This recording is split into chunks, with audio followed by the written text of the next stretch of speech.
बाजार बोलता है एफ आई का एक बार डेटा देख लेते हैं। एफ थोड़ा सा फ्राइडे को कंसर्न थे और उनकी तरफ से एक सेलिंग आई 3799 करोड़ रुपए की, ऑलमोस्ट 3800 करोड़ की मान सकते हैं। लेकिन डीआईज नहीं डरे हुए थे, 7278 करोड़ रुपए की वो बाइंग करके ले गए। तो ये फर्क होता है एक इंस्टीट्यूशन का जो कि समझता है भारत की सारी चीजें, भारत के सारे फंडामेंटल्स, और वो डीआईज ने करके दिखाया फ्राइडे के सत्र में। एक बार देख लेते हैं कि ग्लोबल इंडिसेस कहाँ चल रही हैं, क्योंकि आज काफ़ी इंपॉर्टेंट दिन है और काफ़ी कुछ खबरें ऐसी हैं जो कि बड़ी पॉजिटिव हैं।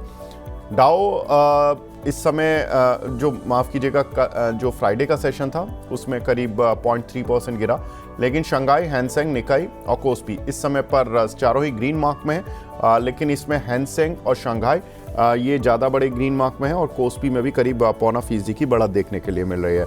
एक बार देख लेते हैं आज के टॉप गेनर्स और लूजर्स। तो उसमें देखें तो बिरला कॉर्प करीब 20% ऊपर है, रिलायंस पावर, रिलायंस इंफ्रा 10% ऊपर, त्रिवेणी टर्बाइन और आईएफसीआई करीब 9.5 से 10% ऊपर है। साथ ही एक बार देख लेते हैं आज के टॉप लूजर्स कौन से काउंटर हैं जहां पर कि थोड़ा बहुत प्रेशर आज के मार्केट में भी देखने के लिए मिल रहा है। तो उसमें देखें तो केपीआर मिल्स करीब 9% नीचे है, पारस डिफेंस, केपीआर मिल्स के नतीजे थे इसलिए उसका इम्पैक्ट है। पारस डिफेंस थोड़ा सा डिफेंस काउंटर पर कुछ पर चुनिंदा खरीदारी है, कुछ पर थोड़ी सी बिकवाली भी है, चूंकि जियोपॉलिटिकल रिस्क थोड़ा सा थमा है, इसकी शायद इम्पैक्ट आ रहा है। सुवेन फार्मा और सन फार्मा दोनों में थोड़ा सा एक प्रेशर है, बायोकॉन में करीब 2% का प्रेशर है।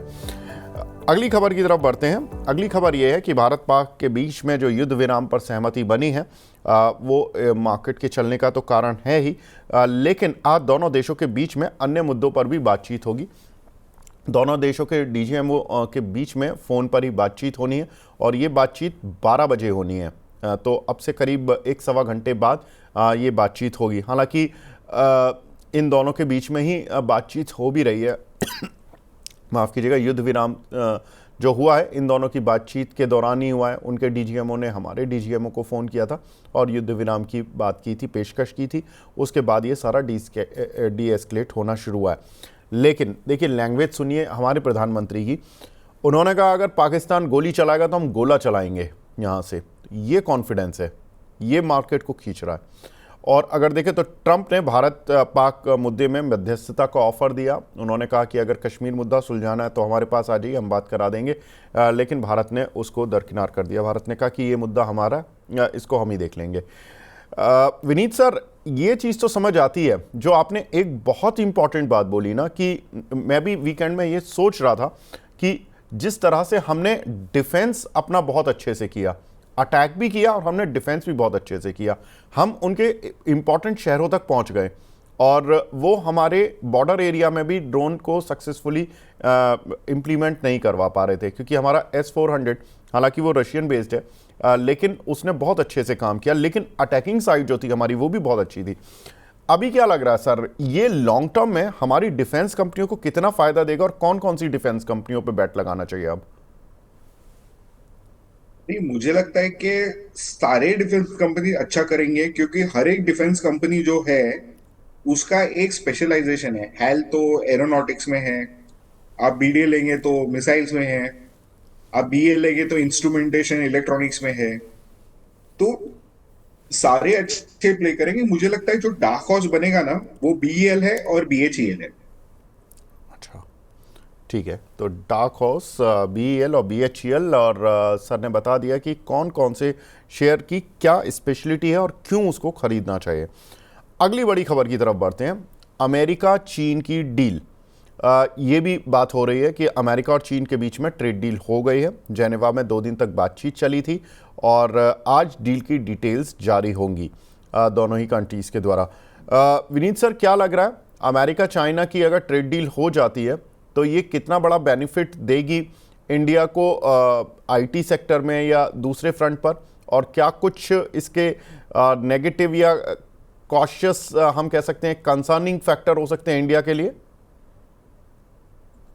नहीं, मुझे कोई कंसर्न्स एज सच नहीं लगते। हम अपने उसके जो इंटरनल जो डायनेमिक्स है वो हमें देखने पड़ेंगे क्या डील है।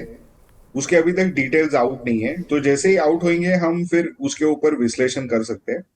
बट देखिए, एक जो वर्ल्ड ने जो एक दो चीजें देखी है सिंस कोविड, कि आप एक ही कंट्री के साथ आपका मैन्युफैक्चरिंग नहीं रख सकते, सप्लाई चेन्स आपकी डाइवर्सिफाइड होनी चाहिए।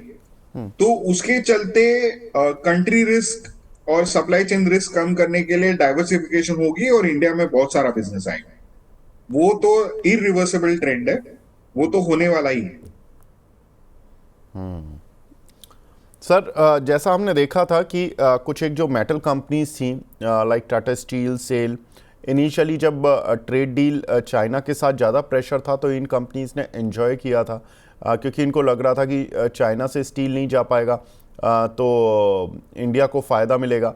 लेकिन जब सभी स्टील पर टैरिफ लगा दिया अमेरिका ने, तो उसके बाद इन कंपनीज़ के लिए सबसे बड़ी प्रॉब्लम ये आ गई थी कि इनको लग रहा था कि अब अगर हमने सेफगार्ड ड्यूटी नहीं लगाई तो हम फंस जाएंगे। फिर सेफगार्ड ड्यूटी भी भारतीय सरकार ने लगा दी, तो ये एक रेंज में आ गए। अब टाटा स्टील 140 के आसपास ही चल रहा है, सेल 110 115 की रेंज में ही चल रहा है। अगर किसी स्टील कंपनी पर अभी फोकस करना हो तो वो कौन सी होनी चाहिए? देखिए, इनमें मुझे लगता है कि सेल ही काफी सस्ता है, ओके। तो SAIL will definitely do well. पर अभी मुझे ना कमोडिटीज में बहुत बड़ा एक्शन होते हुए नजर नहीं आ रहा है। तो ओके, अगर आप फॉर द टाइमिंग इसको अवॉइड करें तो अच्छा रहे। ठीक है। अगला सर, अगली खबर पर बढ़ते हैं। पुतिन जेलेंस्की से मिल सकते हैं, तो एक और युद्ध विराम की तरफ जा रहा है। गुरुवार को टर्की में दोनों नेताओं की मीटिंग हो सकती है। दोनों देशों के बीच में युद्ध विराम की हालांकि संभावनाएं नहीं है, लेकिन हाँ, बातचीत होगी तो कुछ ना कुछ समस्याओं के हल जरूर निकलेंगे। और यूरोप ने भी पुतिन से कहा कि 30 दिन के लिए सीज फायर कर दो, नहीं तो आप पर काफ़ी कड़े प्रतिबंध हमारी साइड से लग जाएंगे। कैसे देख रहे हैं सर, एक और युद्ध विराम अगर होता है तो इसका कितना बेनिफिट होगा इंटरनेशनल मार्केट में और ग्लोबल सेंटिमेंट्स पर, और क्या कुछ इंपैक्ट होगा उसका इंडियन कंपनीज पर? देखिए, जहां तक यूक्रेन रशिया वॉर की बात करें, तो यहाँ पे विराम तो लगना चाहिए, पर वो जेलेंस्की नहीं कर रहे। रशिया ने तो ऑफर दिया है करने के लिए। तो और ये जो पॉस्चरिंग जो यूरोप कर रहा है, वो एक्चुअली युद्ध भड़काना चाहते हैं। So we should not get confuse by the intentions of various sides. America इसमें से क्लियर कट निकल चुका है, तो ये अभी भी ना थोड़ा टाइम लगेगा इसको सेटल होने में। जी सर, हमने देखा था कि जब रशिया यूक्रेन युद्ध शुरू हुआ था तो उसके बाद हमारी ऑयल रिफाइनिंग कंपनीज ने काफ़ी अच्छे मार्जिन्स को एंजॉय किया, जिनके ग्रॉस रिफाइनिंग मार्जिन्स 2-4 पर बैरल रहते थे, वो 9-10 डॉलर पर पहुंच गए थे। मैं MRPL, चेन्नई पेट्रो जैसी कंपनीज की बात कर रहा हूँ। रिलायंस ने तो हमेशा से ही अच्छे मार्जिन्स ऑफकोर्स एंजॉय किए हैं। अभी ऐसे में इन कंपनीज पर क्या करना चाहिए? MRPL, चेन्नई पेट्रो और ऑयल मार्केटिंग कंपनीज के भी अब तो रिफाइनरी जो बिजनेस हैं वो भी काफ़ी बड़े हो चुके हैं। फॉर एग्जांपल HPCL, IOC जैसी कंपनीज के क्या करें सर इनमें? देखिए, ये जो रिफाइनिंग कंपनीज है ना, इनके लिए मोस्ट इंपॉर्टेंट रहता है कि आपकी क्रूड ऑयल की प्राइस में वॉलेटिलिटी ना रहे। और जिस तरह से अभी माहौल है इंटरनेशनल मार्केट्स में, तो ये अपने मैक्सिमम प्रॉफिटेबिलिटी और स्टेबिलिटी और मार्जिन एंजॉय करेंगे। तो हमें लगता है ये सारी कंपनी में तेजी करनी चाहिए। अच्छा, तो मतलब सर ऑयल मार्केटिंग कंपनीज में भी करें और रिफाइनरी कंपनी में भी करें? हाँ, डेफिनेटली। अच्छा, तो सर मतलब बेस्ट कौन सा रहेगा अगर आपकी टॉप रडार पर मैं पूछूं तो? देखिए, इसमें HPCL काफी अच्छा लगता है, क्योंकि इसमें पॉसिबिलिटी है कि मार्केटिंग और रिफाइनरिंग को M&A के जरिए अलग किया जाए। तो यहाँ पे एक इवेंट की पॉसिबिलिटी है, कभी होगा कह नहीं सकते, पर ये एक बड़ा ट्रिगर रहेगा। सर इसके ल्यूब्रिकेंट बिजनेस के भी डिमर्जर की बातें आ रही थी। एग्जैक्टली, सॉरी, मैं लुब्रिकेंट्स की बात कर रहा था। लुब्रिकेंट्स की डीमर्जर की बात कभी होगी वो हम कह नहीं सकते। जी, अगर सर ल्यूब्रिकेंट बिजनेस डिमर्ज होता है तो उस बिजनेस की वैल्यू किस तरह से, मतलब गल्फ ऑयल और कैस्ट्रॉल के साथ नापी जाएगी, या वो अभी इतना बड़ा ब्रांड नहीं है कि लुब्रिकेंट HPCL नहीं नहीं, का? वो काफी बड़े ब्रांड्स है, और उसके साथ ही नापी जाएगी। ओके। और उसके ऊपर है ना अलग फोकस आएगा, तो उसमें ग्रोथ ड्राइवर्स भी अलग से आ जाएंगे। ठीक है। ये बात काफ़ी समय से चली आ रही है कि एचपीसीएल का ल्यूब्रिकेंट बिजनेस अलग होगा और वो डिमर्ज होकर लिस्ट होगा। चलिए देखते हैं इस खबर में कब पुख्ता जानकारी मिलती है कंपनी की तरफ से, और इसका मार्केट को काफ़ी समय से इंतजार है। एक और खबर सर, ऑप्शन ट्रेडिंग पर सेबी नरम होता हुआ दिख रहा है। सेबी मार्जिन्स में छूट दे सकता है, इस तरह की खबरें हैं। मार्जिन पर छूट केवल इंडेक्स ऑप्शन में ही मिलेगा, स्टॉक ऑप्शन में नहीं, इंडेक्स ऑप्शन में मिल सकता है। इंट्राडे ऑप्शन ट्रेडिंग पर मार्जिन कैप हटाने की भी तैयारी हो रही है। सर, अगर ये खबर आती है तो ये स्टॉक मार्केट के ट्रेडर्स के लिए काफ़ी या ब्रोकर्स के लिए काफ़ी अच्छी खबर मानी जाए, और इसमें किस तरह से किन कंपनीज पर फोकस किया जाए? तो इसमें ना बीएसई सबसे बड़ा गेनर हो जाएगा, okay. Number one. Second, broking company, so आप देखोगे ये अपने एंजल ब्रोकिंग काफी अच्छा परफॉर्म करेंगे, और बाकी के की ब्रोकिंग कंपनी मोतीलाल ओसवाल वगैरह अच्छे परफॉर्म करेंगे। तो आप इन सब पे 361 एंड ये सारे स्टॉक्स पे आप, और नुवामा पे भी फोकस कर सकते हैं आप। ठीक है सर, जब लास्ट वीक हम भारत पाकिस्तान की टेंशन में थे, तो उस समय अदानी स्टॉक्स जो कि लास्ट वीक में शुरुआत में चले थे, आई थिंक मंडे या ट्यूसडे में, उसके बाद वो 3 दिन तक लगातार पिटते भी रहे। अभी क्या लग रहा है सर अदानी स्टॉक्स पर, क्योंकि आज जिस तरह का पुलबैक है उसमें अच्छी शॉर्ट कवरिंग सभी अदानी स्टॉक्स में देखने के लिए मिल रही है। किस अदानी स्टॉक पर फोकस करें? देखिए, अगर आप ट्रेंड की बात करें ना अडानी स्टॉक्स में, अगर आप पिछले कई महीनों का ट्रेंड देखेंगे, एक बहुत बड़ा स्पाइक आता है स्टॉक में, और फिर वो ऐसे ही फिजल आउट हो फिर जाता है। फिजल आउट हो जाता है। तो जब तक आपको 2-3 दिन की अच्छी ट्रेंड नहीं आती है और अडानी एंटरप्राइजेस का स्टॉक 2500 के ऊपर नहीं, सॉरी, हाँ 2500 के ऊपर नहीं चलता है, तब तक आपको ट्रेडिंग रेंज में ही पाओगे इन स्टॉक्स को। लेकिन मैं आपको बता दूं कि over the next couple of years और अगले 3 महीने में आपको एक एक चीज समझ में आएगी कि Adani group is expected to become the largest group in India, not only by profits but also by the assets. और अगले 3 से 4 साल में ये लोग लगभग 7 लाख करोड़ के एसेट्स ऐड करने वाले हैं, which is the asset base of existing Reliance. और इनकी जो टॉप लाइन ग्रोथ है 20 to 26%, एबिटा ग्रोथ मैच करेंगे, और लिवरेज घट रहा है। ये ट्रेंड आपको कोई भी इंडस्ट्री में नहीं मिलेगा। तो आप अडानीज लो, जेएसडब्ल्यू ग्रुप लो, आप बिरला ग्रुप लो, ये चारों, टाटा ग्रुप लो, ये चारों ग्रुप के सामने अडानी ग्रुप ऑफ कंपनीज आगे आएंगी। और इनकी जो बिजनेस मॉडल है, इसमें ना आपको 30 to 40 years का लॉक्ड इन प्रॉफिटेबिलिटी है, हाई आरओई, अश्योर्ड ग्रोथ, और एकदम रेवेन्यू को फेंस किया हुआ है। तो मुझे लगता है कि आपको लार्ज बिजनेसेस इस तरह के कॉम्बिनेशन में और पॉजिटिव फैक्टर्स को नहीं मिलेंगे। यही टाइम है अडानी स्टॉक्स में लॉन्ग टर्म के लिए इन्वेस्ट करने के लिए। ठीक है।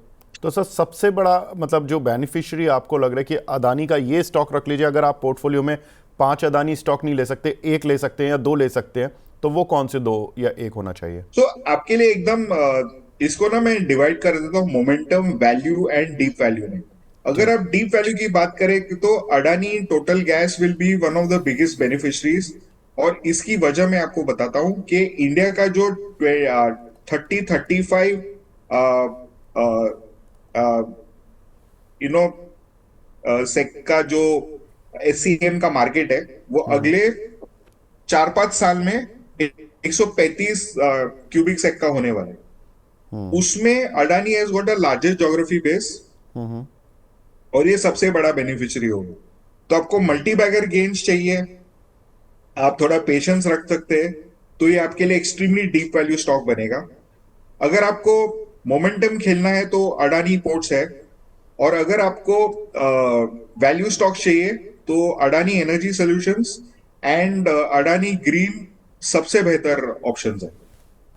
सर, आज हमने देखा कि इंडसइंड बैंक में भी एक बाउंस बैक देखने के लिए मिल रहा है। इसमें बैंक ने कहा है कि इनकी जो ऑडिट रिपोर्ट है by Grant Thornton which hints at likely insider trading, sir कैसे देख रहे हैं इंडसइंड बैंक को? क्योंकि इसमें वैसे तो आज बाउंस बैक है, लेकिन ये जो प्रॉब्लम आ रही है इंडसइंड बैंक में, जो आरोप लग रहे हैं ये भी सीरियस नेचर के हैं, तो ऐसे में इंडसइंड बैंक में जो निवेशक जो ट्रेडर ट्रेड कर रहे हैं या जो निवेशक निवेश किए हुए बैठे हैं, उनके लिए क्या राय रहेगी?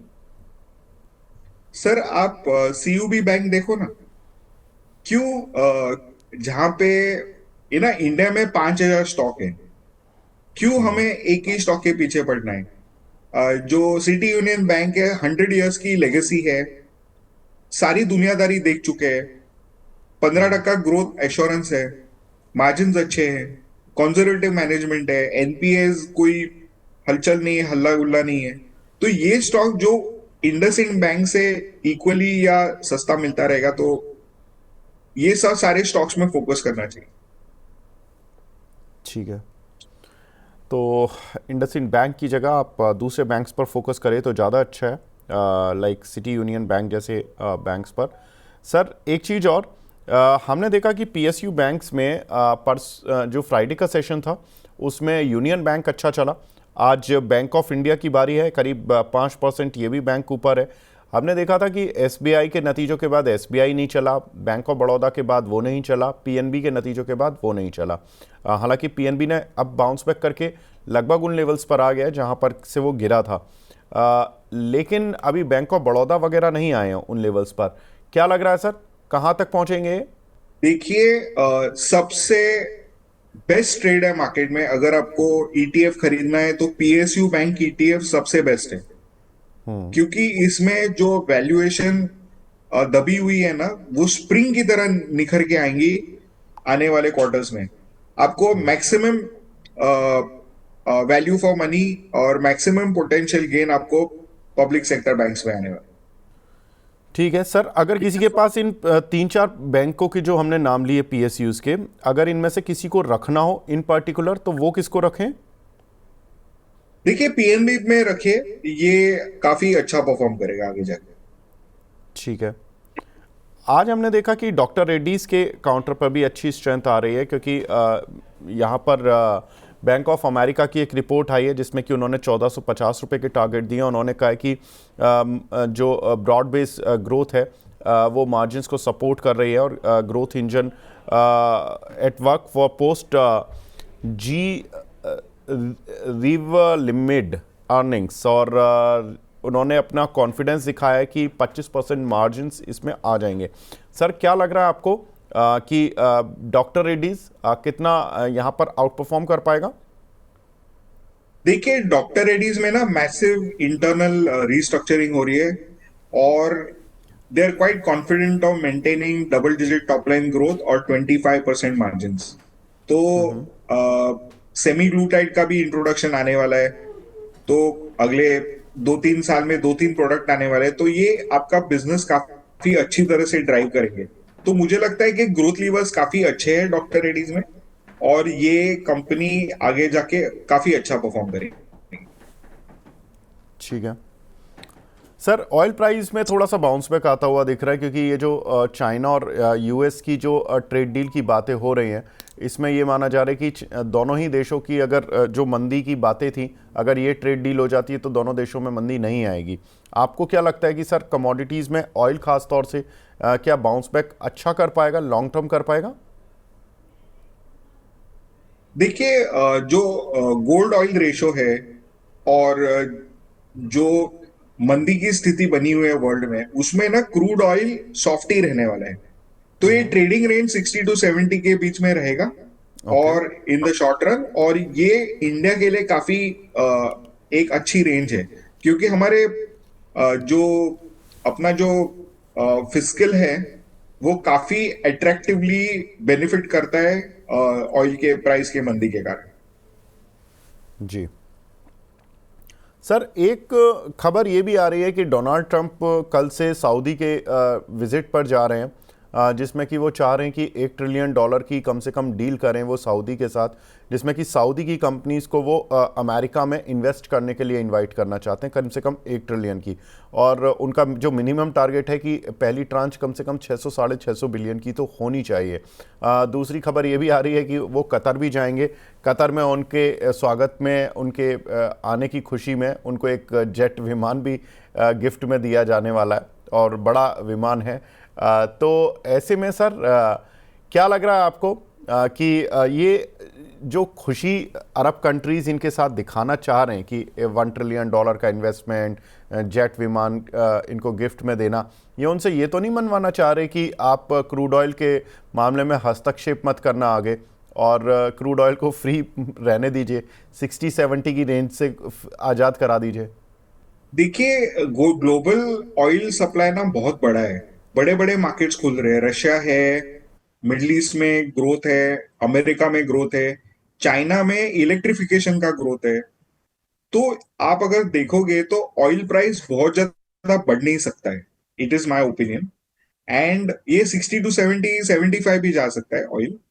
लेकिन मुझे क्या लगता है कि जो सऊदी अरेबिया इतना डेफिसिट रन करती है, और उनको ये प्राइसिंग जो ऑयल की है उनके लिए हानिकारक है, बिलो 80। तो वो चाहेंगे कि ये प्राइस ऊपर आवे, पर ग्लोबल सप्लाई ग्लट इतना है, उसको मैनेज करना बहुत डिफिकल्ट है। तो अगर वो चाहते हैं कि सऊदी अरेबिया $1 ट्रिलियन उनकी कंट्री में निवेश करे over the next 3 to 4 years, तो वो थोड़ा चैलेंजिंग रहेगा। वो कैसे कमिट करेंगे सऊदी अरेबिया, वो उसे देखना पड़ेगा। जहां तक कतर की बात है, कतर एक छोटा देश है, उनके पास कोई कमी नहीं है ऑयल फाइंड्स की, ऑयल और गैस की रिजर्व्स की। तो वो तो चाहेंगे कि अच्छी रहे, तो और वो उनको दे ही सकते हैं बड़ा एयरप्लेन। और उनकी सिक्योरिटी अमेरिका से आती है, तो इसलिए ये सब गेम चलता रहेगा। जी, ठीक है सर। तो क्रूड ऑयल पर भी हमें एक आउटलुक मिल गया है, एंड किस तरह से ट्रंप का विजिट इम्पॉर्टेंट रहेगा, और किस तरह से चीज़ें किस साइड पर जा सकती हैं, और मार्केट कहाँ जा सकता है, अदानी स्टॉक्स कहाँ जा सकते हैं। काफ़ी कुछ चर्चा हुई सर। विनीत सर, आप हमारे साथ जुड़े सर, बहुत बहुत शुक्रिया हमसे जुड़ने के लिए सर, अपना प्रीशियस टाइम देने के लिए एज ऑलवेज। बड़ा अच्छा लगा सर आप जुड़े, थैंक यू सर। अब हमारे साथ दूसरे खास मेहमान जुड़ चुके हैं। हमारे साथ दर्शकों के पसंदीदा गेस्ट अंशुल जैन जी जुड़ चुके हैं, हेड ऑफ रिसर्च हैं लक्ष्मी श्री इन्वेस्टमेंट के।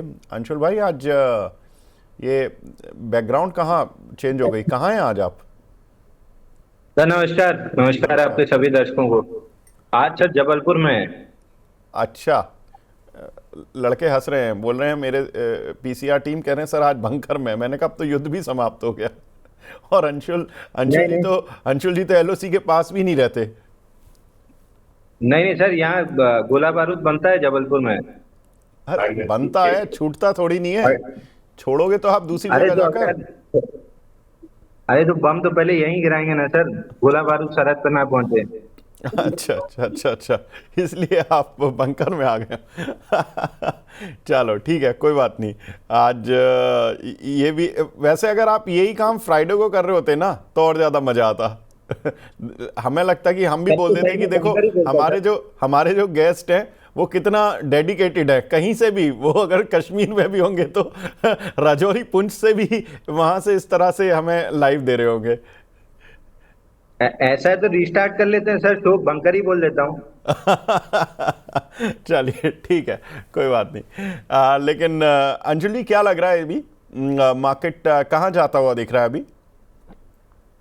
मार्केट सर फ्राइडे को केवल युद्ध की वजह से, अगेन मैं बार बार रिपीट कर रहा था कि मैं मार्केट में तेज हूं। अगर कुछ एस्केलेशन होता है तो डाउनसाइड रिस्क रहेगी। अगर वो आप नहीं ले सकते हैं तो मार्केट से दूर रहिए, ले सकते हैं तो मार्केट में खरीदारी कर सकते हैं। बेहतरीन तेजी डेवलप हुई है। 24,857 का हमारा टारगेट था स्विंग हाई का, वीकली स्विंग हाई का, वो पिछले 2-3 महीने से हम बात कर रहे हैं। तो 24,857 तक तो मार्केट आ रहा है। 24,857 पहुंचने के बाद कुछ प्रॉफिट बुकिंग स्टार्ट होगी। वहां पे लार्ज कैप्स में भी प्रॉफिट बुकिंग करना चाहिए। मिड कैप स्मॉल कैप से अभी भी दूर रहना है, अभी भी उनमें कोई ब्रेकआउट नहीं बना है। इधर उधर कुछ स्टॉक चलते रहेंगे, बट मेजॉरिटी काउंटर में गैप अप के बाद पिटाई देखने के लिए मिलेगी। जब तक मिड कैप इंडेक्स 55,250 के ऊपर टिक ना जाए, मूविंग एवरेज कैचअप ना कर ले, तेजी नहीं बनेगी। इस पूरे प्रोसेस में मोस्ट लाइकली दशहरा तक का समय तो लग ही जाएगा, तो अभी थोड़ा सा दूर रहें। लार्ज कैप जो आपने होल्ड किए हैं, जैसे एल डिस्कस किया था, एशियन पेंट्स में गैप अप मिला है, टाइटन हमने डिस्कस किया था, इन्फोसिस और टेक महिंद्रा हमने डिस्कस किया था, रिलायंस तो मेरे पर्सनल पोर्टफोलियो में, टाटा स्टील है वो नहीं किया था, बट हिंडाल्को वेदांता डिस्कस किया था, टाटा पावर वापस 400 आ रहा है। तो लार्ज कैप स्टॉक्स में 24,850 के आसपास एक बार प्रॉफिट बुक करके कैश पे आना बेटर आइडिया रहेगा। वहां तक हम पहुंच रहे हैं, तो थोड़ा थोड़ा करके अगर फील ऑफ करते हैं पोजीशन तो भी कोई बुराई नहीं है। चलिए, तो ये कुछ एक काउंटर अंशुल जी ने पहले ही आते ही बता दिए कि कौन कौन से काउंटर थे जो उनकी रडार पर थे। इनफैक्ट हमने फ्राइडे को बात भी की थी कि अगर सोमवार को या आने वाले वीक्स में कोई मंदी मिलती है तो कौन से शेयर खरीदें, और वो आज सारे शेयर मैं समझता हूँ ऑलरेडी अच्छे चल भी चुके हैं। मैं कुछ एक स्टॉक्स और बता देता हूँ अंशुल जी। आपने Adani green, Adani energy solution, Adani power, Adani I think port या पावर में से एक था, रिलायंस पर आपने आउटलुक पॉजिटिव दिया था ऑफ कोर्स, और आपने आई थिंक टाटा पावर, ये सभी स्टॉक्स पर काफ़ी पॉजिटिव आउटलुक दिया एंड सारे ही अच्छे चले।